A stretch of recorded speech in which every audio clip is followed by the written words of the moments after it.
If we don't have any clients commit to working with us, we don't have a training gym, but we also don't want to be a weird cheeseball used car salesman.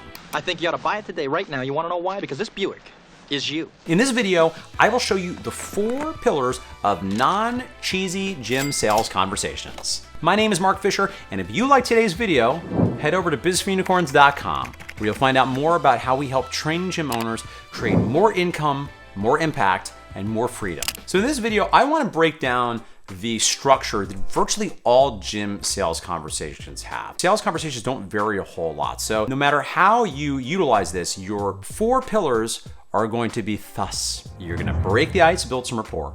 You're gonna peel the onion and find out a little bit what are your goals, what are your obstacles. You are gonna build value. And then finally, you're gonna make some kind of compelling offer.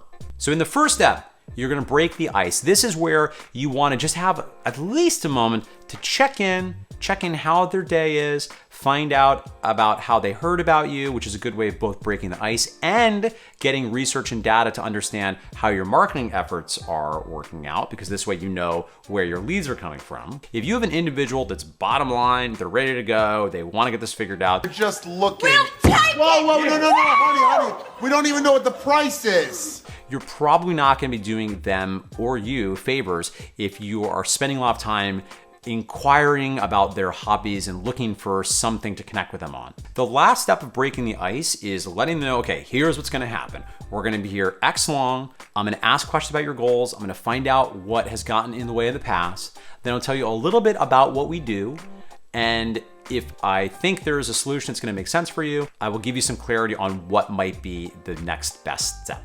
Pro tip, you want to get small yeses throughout the sales conversation. One of my favorite, which has really taken the fitness industry by storm lately, is asking the question, fair enough? And the thing I like about this is sometimes in sales conversations, people are trying to get the yeses, but they're asking for a big yes. And they're like, wouldn't that sound amazing? And they're trying to transfer enthusiasm. But if you have somebody that's lower energy and they're not enthusiastic, that's a big yes. And the answer might be, no, it doesn't sound that amazing. No, it sounds like physically hard, right? So when you ask for yeses, but make it a yes, it's easier for them to say yes to. Fair enough? Sound good? Right? Now, in step 2, you're gonna peel the onion here.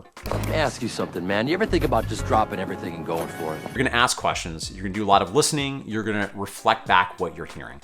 And you're gonna mainly ask questions around goals and around obstacles. In this section, your magical arrows, the arrows in your quivers, are great questions. So I think the key thing here is you wanna find really insightful, probing, open-ended questions that unlock this individual and allow them to share with you what it is that they really want, why it matters to them, and what's gotten in the way in the past. So then this next section, you can build value and show how what you do can help. So some examples of questions you might ask are, what's the number one thing that brought you in here today?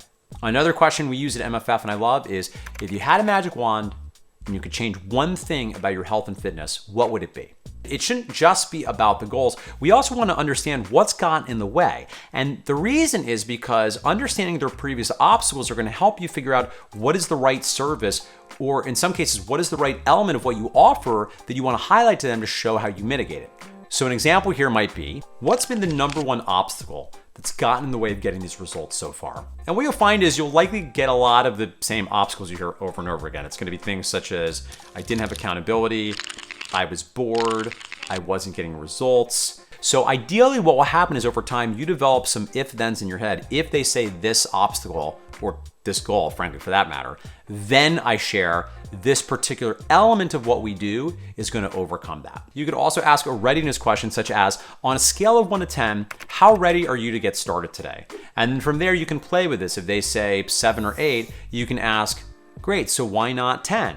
Or you could go the other direction, great, I said 8, okay, so why not 6? And this information is useful because in some situations, you're helping them actually unearth their own desires, their own motivations. So this could be a real valuable opportunity, not just to support you making the sale, but to help this individual get clear on why this actually matters to them, why they've come in here. Because often in life, we are not totally clear to ourselves. Quick pro tip for you, if you want to have other people on your team do the sales besides you, may I recommend clicking the link below, check out the video, how to create a self-managing training gym. And while you're clicking things, it would mean a lot to me if you consider clicking subscribe. Pillar number 3, build value. We now want to build value. This part of the conversation can look very different depending on your model. This could be a tour, this could be a conversation, a slide deck perhaps. The key thing here is, regardless of how you're building value, you want to focus on what they said their goals were in their words, what they said the obstacles were in their words, and you want to knit back your service to show how you help them achieve those goals and overcome those obstacles. This is where things often get messed up, because sometimes some training gym owners want to share everything about their service, and they show all the things and they focus on the features of what they have instead of focusing on not only the benefits, but the specific benefits this person wants. Preach. Right, it's important. It's important, Mark. Preach. Now, this is also a place where you could use stories of clients just like the prospect in front of you and explain, with, of course, with permission, not violating confidences, how that individual used the specific services you offer to create the specific benefits, the outcomes, or results that this client is looking for. And step 4, based on all this information, you can make whatever the offer is for your gym. How much for the Trans Am? 200 grand, I'll give it to you for 80. No payments till January. I'll take it. This is a place where you could consider using some pre-qualification questions. There's probably a case to be made you could do this earlier in the chat, potentially even during Peel the Onion. But these are questions such as, what is your monthly budget for fitness? How many times realistically do you see yourself working out per week? Is there anybody else you need to check in before making a decision today? And each of those questions will tend to address one of the 3 main obstacles you'll tend to hear why people don't want to get started. It's like, I can't afford it, I don't have time. I'd have to ask my wife. In particular, I think the budget one, particularly for training gyms where, you know, whether you're doing a class-based concept or small group personal training, it's not Planet Fitness, right? It is a higher expense, particularly if you're getting someone into some sort of commitment and it's not a month-to-month option. In a perfect world, they have some sense of the approximate ballpark of your memberships anyway. So ideally, this is not the first time where they're like, wait, it's what? It is what? What the hell? Now, this is where more often than not, some sort of rate sheet is going to be helpful. And the reason for this is people are visual. You want to make it easy, right? As the saying goes, if you confuse, you lose. You want to make it easy for them to quickly understand what it is you're telling them to do, what the commitment is, what they get with it, what the prices are. At Mark Fisher Fitness, we love something called the Heights. Highly attractive and irresistible time-sensitive offer. We pair this with 2 things to reduce the pressure, because I think this can feel a little car salesman-y if you're like, but you gotta sign up right now. Is number 1, they have a 100% money-back guarantee before the contract starts. So if they get to the end of the low barrier offer and they're like, nah, I don't wanna do this anymore, no problem, we rip up the concept, right? And at Mark Fisher Fitness, we tend to do a combination of some things, maybe we'll take a discount off the first month, and a lot of value adds. We'll add extra things that they only get, such as extra packs of classes or sessions, if they make a commitment then and there. And finally, your bonus here. So we've been through all 4 pillars. The first step after you sell them is sell them again. It's only normal for them to have a little bit of buyer's remorse, and it's not that hard on our end.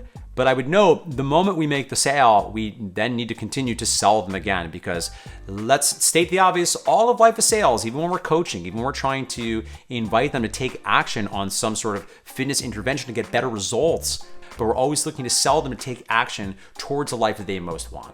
And when you do it like that, you can feel good about yourself, because you're not cheesy. You're not a used car salesman. You're being a helper. You're being an encourager. You're doing a great job. So if you want some more pro tips about some of the things I've learned, check out my video, 5 lessons from 100 employees. So click on that link in the description box. And while you're there, if you want to give a smash the subscribe button, that would make me very happy. I'd feel less alone inside. Thanks so much, friends. Hope you enjoyed today's video. I'll see you next time for more actionable tips, psychological frameworks, and philosophy.